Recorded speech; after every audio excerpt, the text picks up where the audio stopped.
What's going on, everybody? My name is Zayden, and this is Reap What You Sow Gardening. In today's video, we're going to be going over how you, at home, the viewer, can create your own homemade organic compost for your mini farmer garden. Let's do this. The first thing you want to do is get your native soil. It doesn't matter what soil it has to be. North Carolina, we have this type of clay stuff. It's kind of loose when you break it up, but it's kind of not at the same time. It can be like this. It can be dusty, and neighbor's doing he's building something. I don't know what he's building, so please mind that noise. And it can also be like this, very, very chalky. So you want to moisten your soil. You want to add a little bit of it if you want. You don't have to. What I do is usually take some of the soil and some leaf mulch just by running the lawnmower over the leaves a couple times with, the shoot taken off of it. And it will mulch it up pretty well. That's what I have for this plum tree here.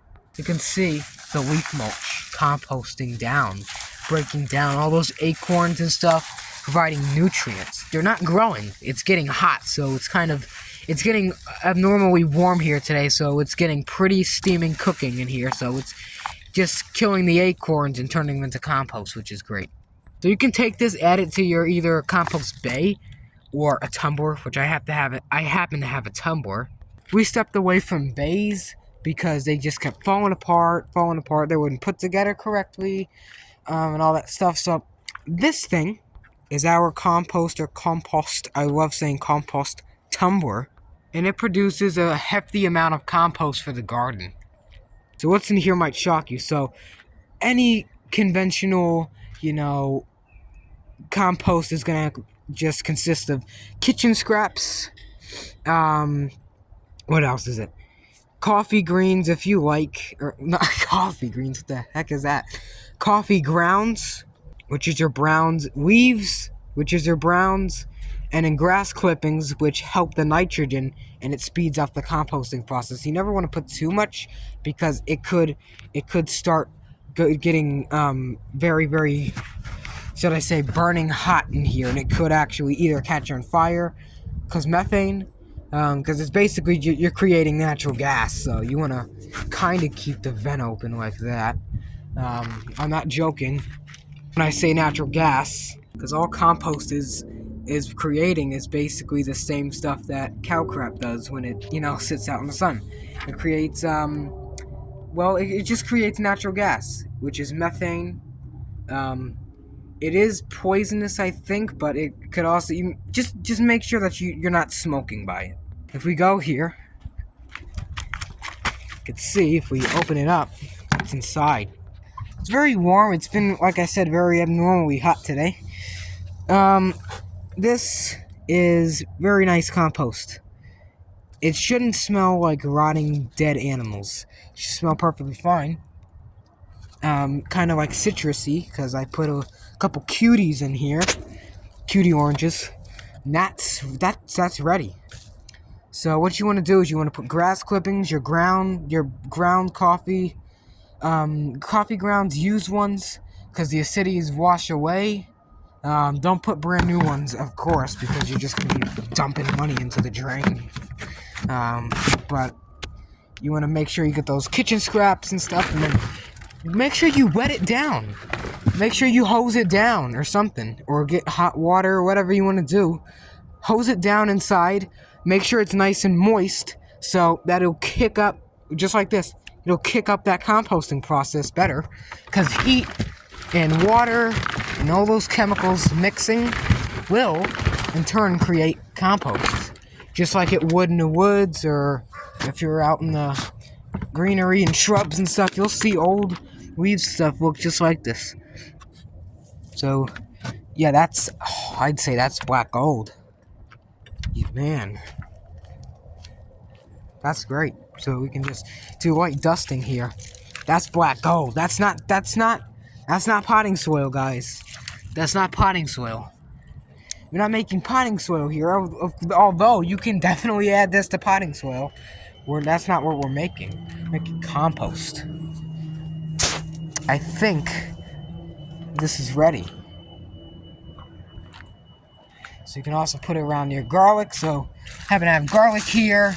I'm just gonna do like dusting and the broccoli. You need a little bit more than that, but that should be good for just like a weekly dosage, I should say. I'm gonna cover it up. Oh, if you're wondering what's in this, it says you can either put either or in both drum, which what we're gonna do this year is we're gonna put more compost in this one, more in that one. So instead, this one we never really used, I think, except one time. Compost in here is pretty much just so rotten that it's just basically soil. Add it to your raised beds. You can also add wood ash. Don't add wood ash to compost. Now, if you just said, why don't you add wood ash? I meant to raise beds with specific plants. If you have things like rhododendrons, azaleas, what's that other thing? Blueberries, like over there by that middle bed. All that alkaline, which is in wood ash and grill ash, they hate it. They can't live with it. They love acidic stuff. So if you want to get a good crop, make sure you know what you're doing. So things like grapes and stuff, they're neutral. They like alkaline soil like this and acidic soil if they want. They're either or. They're basically just a splitter between either or. So you can either have acidic soil or you can have alkaline soil, like I have alkaline. And I know it's very, very early, but look at this. We're getting the strawberry weeds and onion grass coming up. Finally, some life. You're probably saying, well, Zayden, why don't you weed the garden? I'm gonna actually do an experiment. I'm gonna let this grow out, and when it gets warmer or even hot out, then I'll just clip this. It's gonna be a little hard because our weed whacker, especially the homemade one, is dead. I have to repair it, which I've been so busy, so I'm yet to repair it, so we can just mulch this. And even this stuff, I'm not even joking. Grow Veg made a great video on it. Go check it out. You can either use these weeds as leaf mulch, compost, or even compost tea, weed tea. Not the weed tea people were thinking of.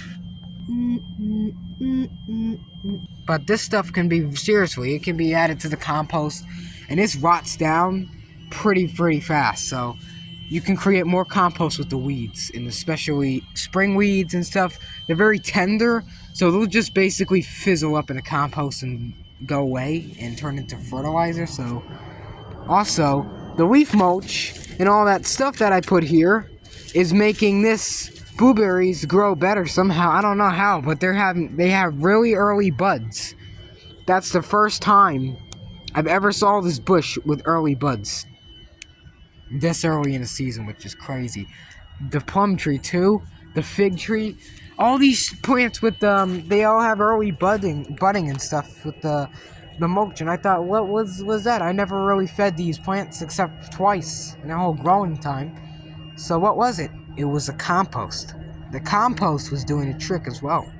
So that's going to be all for today's video. If you learned anything from this video or anything fun, go ahead and please hit the subscribe button. Sorry for spitting. I'm dehydrated. Go ahead and hit the subscribe button because we just hit 2,000 subscribers. Let's keep going. Pretty much forever, basically. So, thank you so much for your support. Liking the video also helps, so share it with a friend, family member, so you can create compost too in your own backyard and grow better veg. Grow better veg. Is that a YouTube channel? That is a YouTube channel. Go check them out as well. So, thank you for watching. God bless, and I'll see you guys in the next video. Possibly a whole stream of videos tomorrow if I get this place cleaned up.